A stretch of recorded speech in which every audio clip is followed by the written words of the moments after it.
And so today's lesson, what we're going to do is that we're going to actually navigate as a student, Socrative.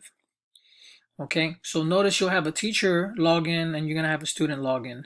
And for teacher login, you'll have to sign up and create an account. So we're going to take it as an angle as a participant or as a student.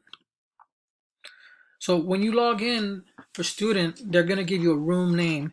And whoever the teacher, the instructor is, you got to make sure that you have the correct room name, because if you don't, it's going to take you somewhere else. So our room name is going to be Lopez 6033, and that can change.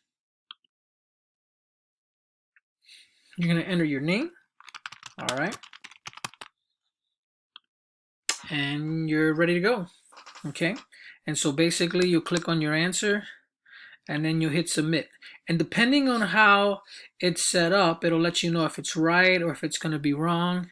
But be careful, not every answer is going to be the same. So it's not like you can take it and go back. It all depends on how the administrator set it up, okay?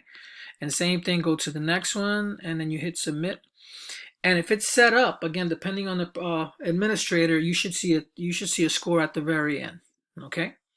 All right, so have fun doing it.